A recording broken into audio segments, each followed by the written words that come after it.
Hi guys, very good evening. Welcome to S V trade blogs. ఈరోజు Nifty 50 and bank Nifty analysis చూద్దాం. First of all Nifty 50లో మనకి ఈ 4 days 24,500 నుంచి 25,000 ఈ ఫిగర్ అనుకున్నాం. ఎప్పుడైతే నిన్న 25,000 ఎబో క్లోజ్ అయిందో దాన్ని బట్టి 25,000 మనకి సపోర్ట్ లాగా యాక్ట్ చేస్తుందా, రెసిస్టెన్స్ లాగా యాక్ట్ చేస్తుందా అని ఈరోజు క్యాండిల్లో ఎస్టిమేట్ చేద్దాం అనుకున్నాం. మార్కెట్ ఓపెనింగ్ ఫ్లాట్గా ఓపెన్ అయింది. సో ఇక్కడ లాస్ట్ డే క్లోజింగ్ 25,060 దగ్గర వస్తే ఇక్కడ కూడా 25,064 దగ్గర మార్కెట్ ఓపెన్ అవ్వడం. అక్కడి నుంచి ఇంట్రాడే హై కూడా పెద్దగా మొమెంటం లేదు, 25,070 చూపిస్తుంది. రెండింటిని కామన్గా చూసుకుందాం, 25,070. సో ఇదే ఓపెనింగ్ అండ్ ఇంట్రాడే హై.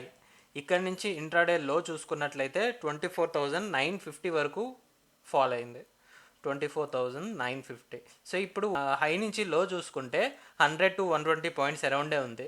నిన్న హ్యూజ్ మొమెంటం వచ్చింది కాబట్టి ఇక్కడ శాచురేట్ అయింది. అది కూడా 25,000 ఎబోనే ఇంట్రాడే క్యాండిల్ కూడా క్లోజ్ అవ్వడం జరిగింది. సో ఫైనల్ క్లోజింగ్ 25,019 దగ్గర, 25,020 అని తీసుకుందాం.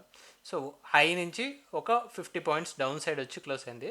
బట్ లోవర్ లెవెల్ నుంచి చూసుకుంటే 70 పాయింట్స్ అప్ సైడ్ వచ్చి క్లోజ్ అయింది. ఇప్పుడు ఈ రేంజ్నే ఎస్టిమేట్ చేస్తుంటాం, బట్ ఈ బోర్డర్ దగ్గర ఉంది కాబట్టి లెట్స్ వెయిట్ అండ్ సీ. యాక్చువల్గా ఈ ఎడ్జ్ గురించి కూడా, లోవర్ సైడ్ ఎడ్జ్ గురించి కూడా మనం డిస్కస్ చేసాం. 24,900 నుంచి 25,000 ఇది ఒక సపోర్ట్ జోన్ లాగా యాక్ట్ చేయడానికి అవకాశం ఉంటుందని.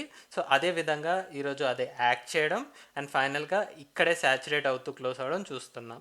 సో మండే రోజు కూడా ఈ విధంగానే 25,000 ఎబో క్లోజ్ అవుతే అప్పుడు 25,000 నుంచి 25,300 ఇనిషియల్గా 300 పాయింట్స్ రేంజ్ని గమనిస్తూ ఉంటాం మార్కెట్ రేంజ్కి.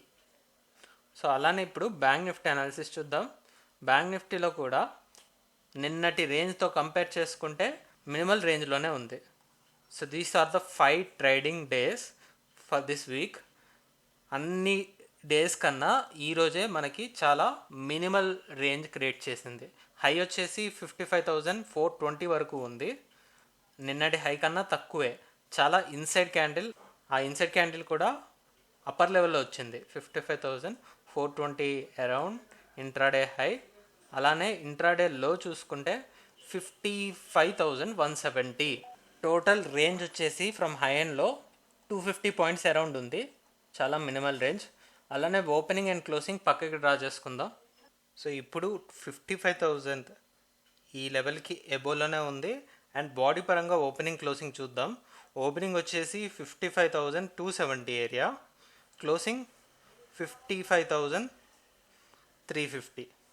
సో ఇక్కడ బాడీ పరంగా రేంజ్ చూసుకుంటే జస్ట్ 75 పాయింట్స్ మాత్రమే కనిపిస్తుంది. అంటే ఇప్పుడు వచ్చిన రేంజ్లో జస్ట్ ఒక 30% మాత్రమే body range. But still it's a best closing అనమాట. 55,350 అంటే ఈ వీక్లో ఫస్ట్ డే మండే రోజు 55,382 దగ్గర క్లోజ్ అయింది, ఇక్కడ 55,350. సో ఇక్కడ ఏదైతే 55,350 అరౌండ్ క్లోజింగ్ ఉందో ఇక్కడ నుంచి ఈ టాప్ లెవెల్ 55,300 ఒక 150 to 200 points range resistance zone లానే కనపడుతుంది. సో ఇక్కడ నెక్స్ట్ వీక్లో, కమింగ్ వీక్లో బ్రేక్అవుట్ ఇస్తుందని మనం ఎస్టిమేట్ చేస్తున్నాం. 55,500 అబో క్యాండిల్ క్లోజ్ అవుతే దెన్ మన రేంజ్ని షిఫ్ట్ చేసుకుంటాం 55,500 నుంచి అప్పర్ సైడ్కి. So that's our view with bank Nifty. చూద్దాం మరి మండే మార్కెట్ ఏ విధంగా ఓపెన్ అవుతుందో. That's all guys, that's all for today. Thank you guys, thanks for watching. Please like, share and subscribe to my channel SV trade blogs.